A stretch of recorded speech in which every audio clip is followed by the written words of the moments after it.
Hello guys, എല്ലാവർക്കും എൻ്റെ ഒരു സൺഡേ ലോങ് വീഡിയോയിലേക്ക് സ്വാഗതം. ഈ വീഡിയോ ഒന്ന് ചെയ്യണം എന്ന് വിചാരിച്ച് ചെയ്തതല്ല, പെട്ടെന്നൊരു പ്ലാനിങ്ങിൽ അങ്ങ് ചെയ്തതാണ്.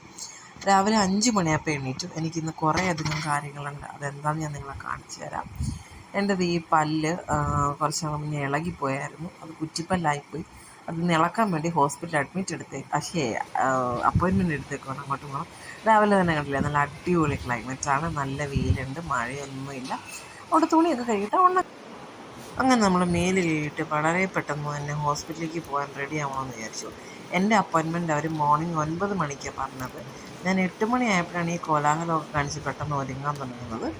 ഈ ഒരുങ്ങുന്നതിൻ്റെ കൂട്ടത്തിൽ നമുക്ക് ചെറിയ കഥയൊക്കെ പറഞ്ഞൊരുങ്ങും.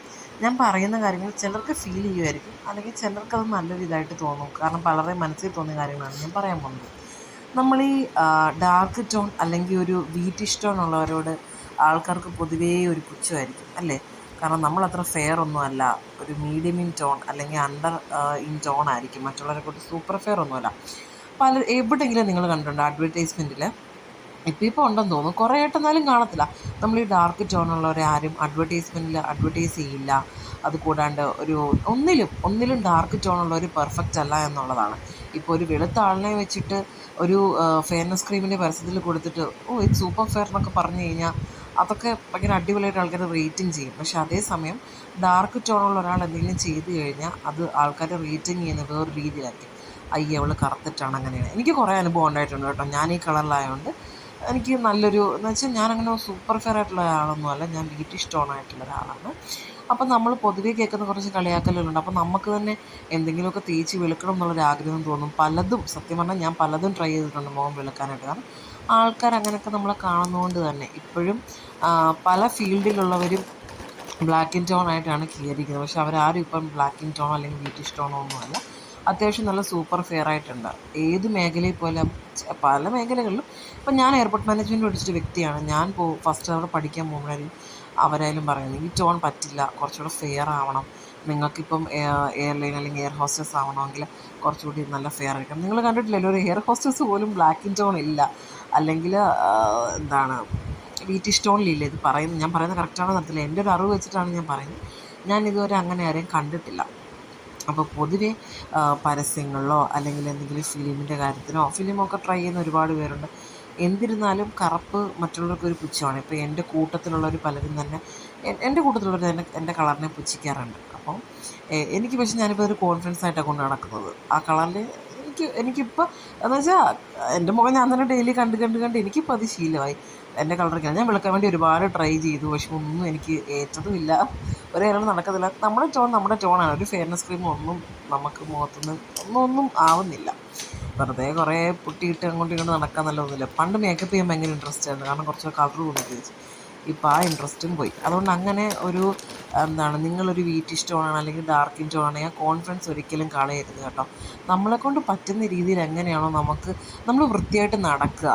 അത് കുറേ ഫൗണ്ടേഷനോ അല്ലെങ്കിൽ കുറേ ലിപ്സ്റ്റിക്കോ ഇതൊന്നും എന്ന് വെച്ചാൽ ലിപ്സ്റ്റിക്കും എല്ലാവരും യൂസ് ചെയ്യും, ഞാൻ യൂസ് ചെയ്യും, അങ്ങനെയല്ല.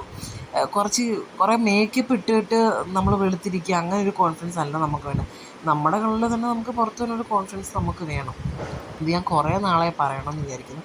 ഇപ്പോഴാണ് അതിനുള്ള സമയവും സന്ദർഭവും എത്തുന്നത്. അപ്പോൾ ഈ മേക്കപ്പ് ചെയ്യുന്നതിൻ്റെ ഗ്യാപ്പിൽ അത് പറയാമെന്ന് ഞാൻ വിചാരിച്ചു. കാരണം നിങ്ങൾ ആ ഒരു കളറാണെങ്കിൽ നിങ്ങൾക്ക് എവിടെ പോകാൻ ആ കോൺഫിഡൻസ് വേണം. ആ ഉള്ള കളറിൽ നമ്മൾ നല്ല വൃത്തിയായിട്ട് നമ്മൾ നടക്കുകയാണെങ്കിൽ അതൊക്കെ കഴിഞ്ഞ് നമ്മുടെ കളറും നമ്മുടെ പിന്നെ ബോഡി അതും നമ്മുടെ കോൺഫിഡൻസ് ആയപ്പോൾ നേരെ നമ്മൾ വീട്ടിൽ നിന്ന് ഹോസ്പിറ്റലിലേക്ക് പോകാൻ വേണ്ടി ഇറങ്ങി. ഞാൻ ആദ്യം യൂബർ എടുത്തിട്ട് പോകാമെന്നാണ് വിചാരിച്ചത്. പിന്നെ ചേട്ടനോട് നീ യൂബർ എടുക്കുന്ന, ഞാൻ നിന്നെ കൊണ്ടാക്കാം. എങ്ങനെയൊക്കെ ഉറക്കത്തിൽ നിന്ന് ദൈവഭയം കൊണ്ട് എണ്ണീറ്റു. ഇതാണ് എൻ്റെ ഡെന്റൽ ക്ലിനിക്ക്, കലൂർ കത്തിക്കട റോഡാണ്. കണ്ടില്ലേ, പകുതി ഉറങ്ങിയിരിക്കണയാണ്. അങ്ങനെ കേസ് പല്ലൊക്കെ എടുത്ത് ഞാൻ തിരിച്ചു വന്നിരിക്കുകയാണ്.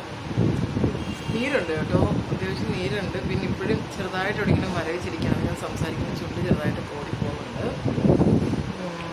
പിന്നെ ഇപ്പോൾ പറഞ്ഞിരിക്കുന്ന സിറ്റുവേഷൻ അത് തന്നെ.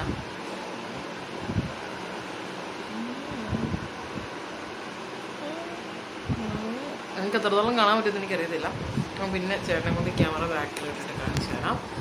പല്ലെടുത്തു, ആ 2 കുറ്റിപ്പല്ലുണ്ടായിരുന്നു, അതെടുത്തു. ഇനി അധികം എന്നുവെച്ചാൽ ഒത്തിരി മിണ്ടാതിരിക്കേണ്ട, എന്നാലും സംസാരിക്കുന്ന രീതിയിൽ അവർ പറഞ്ഞത്. എങ്കിലും ഇവിടെ ഉള്ളവരൊക്കെ എന്നെ പറഞ്ഞ് പേടിപ്പിച്ചിരിക്കും. അവരൊക്കെ ഒരുപാട് പല്ലെടുത്ത് എക്സ്പീരിയൻസ് ഉള്ളത് കൊണ്ട്, ഞങ്ങളുടെ മിക്കവാറുള്ള ആൾക്കാരുടെ പല്ലൊക്കെ ഒരുമിച്ചടിച്ച് പോകുന്നത് കൊണ്ട് നീറ്റ് നല്ല പെയിൻ ഉണ്ടാകുമെന്ന് പറഞ്ഞു ഇങ്ങനെ സംസാരിച്ചിട്ടുണ്ട്. എനിക്കാണെങ്കിൽ സംസാരിക്കാതിരിക്കാൻ എനിക്ക് പറ്റുന്നില്ല. അപ്പം ഇതിനകത്ത് ഇനി വേറെ ഈ സൈഡിൽ ഒരു പല്ല് റൂട്ട് കനാൽ ചെയ്യാൻ വേണ്ടി ഓപ്പൺ ചെയ്ത് വെച്ചിരിക്കുമായിരുന്നു. അതിന് ബാക്കി എൻ്റെ റൂട്ട് കനാൽ കണ്ടിന്യൂ ചെയ്യണം. അത് തേഴ്സ്ഡേ ആണ് ഇനി അതിന് പോകുന്നത്. ഇപ്പോഴത്തെ കാര്യങ്ങൾ അതുവരെയാണ്. വന്നിട്ട് ഞാൻ പിന്നെ എന്നോട് അവർ മറ്റേ ലിക്വിഡായിട്ടുള്ള ഒരു ബോക്സ് ഐസ്ക്രീം മേടിച്ച് കഴിക്കാനാണ് പറഞ്ഞത്. പിന്നെ അത് കിട്ടാത്തതുകൊണ്ട് അടുത്തെങ്ങും അങ്ങനെ വലിയ ഷോപ്പുകളൊന്നുമില്ല. അപ്പം മറ്റേ കോൺ ഐസ്ക്രീം ഒരെണ്ണം കഴിച്ചു.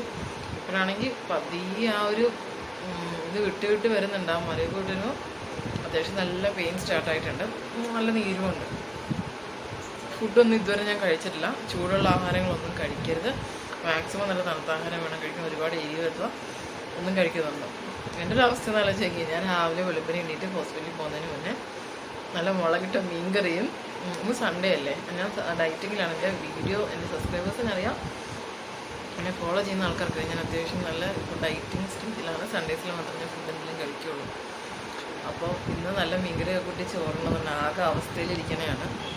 മൊത്തത്തിൽ പണിയായെന്ന് വേണമെങ്കിൽ പറയാം. എന്തായാലും ഞാൻ മാക്സിമം ചോറ് കഴിച്ചോട്ടെ എന്നുള്ള രീതിയിൽ ചോദിക്കുമ്പോൾ ചോറ് കഴിച്ചോ എന്നാണ് പറഞ്ഞത്. ചോറ് കഴിച്ച് നോക്കും. പക്ഷേ മീൻകറി ഒരുപാട് എടുക്കാൻ നോക്കി മീൻകറി ഒരു വികാരമാണല്ലോ ഗൈസ്.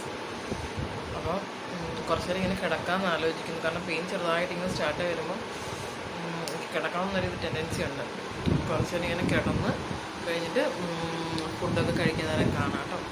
കുറച്ച് നേരം ഉറങ്ങിയിട്ട് വരട്ടെ. അങ്ങനെ ഗൈസ് ഉറക്കമൊക്കെ എണീറ്റിട്ട് മത്തി ഞാൻ ഫ്രിഡ്ജിലാക്കിയിട്ടായിരുന്നു പോയത്. ആ സമയത്ത് വറക്കണ്ടല്ലോ, എനിക്ക് രാവിലെ പെട്ടെന്ന് പോവുകയും വേണമായിരുന്നു. അങ്ങനെ പെട്ടെന്ന് ഞാൻ മത്തിയൊക്കെ വറുത്തെടുത്തു. പിന്നെ സ്പെഷ്യലായിട്ട് നമ്മുടെ മീൻ പീര, മത്തിപ്പീര ഉണ്ടായിരുന്നു. നല്ല ചുമന്ന മുളക് കിളിമീൻ കറി ഉണ്ടായിരുന്നു. മുളകിട്ട കിളിമീൻ കറി, ചോറ്, മത്തി വറുത്തത്, പപ്പടം. എല്ലാവരും ചോറുണ്ണാൻ തുടങ്ങി. അപ്പം ആക്സിഡൻറ്റ് മീൻകറിയും മീൻ വറുത്തതും വെച്ചെങ്കിലും മറ്റേതാണ് ഏറ്റവും നന്നായിട്ട് ഇഷ്ടപ്പെട്ടത്. ഇപ്പോൾ മരവിപ്പൊക്കെ ഇങ്ങനെ മൊത്തമായിട്ട് മാറി തുടങ്ങി.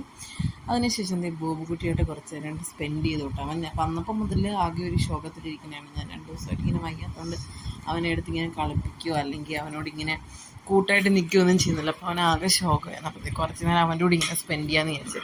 കുറേ നേരം അവൻ്റെ കൂടെ ഇങ്ങനെ പാവക്കുട്ടിയായിട്ട് ഇങ്ങനെ കളിച്ചുകൊണ്ടൊക്കെ ഇരിക്കുമായിരുന്നു.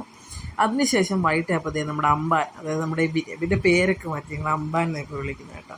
അതിൻ്റെ സ്പെഷ്യലായിട്ട് പുട്ടും പഴവും മിക്സും, പിന്നെ ഞാൻ ചായയൊക്കെ ഇട്ടു. പിന്നെ വൈകിട്ടായപ്പോഴത്തേക്കും ഞങ്ങൾ ഇറങ്ങിയിട്ട് ഒരു പ്ലാനിങ് ഇല്ല, എന്തോ കഴിക്കണമെന്ന് പറഞ്ഞ് പോയതാണ്. പല്ല് വീഴത്തിൻ്റെ അഹങ്കാരം ഒന്ന് ആലോചിച്ച് നോക്കണം.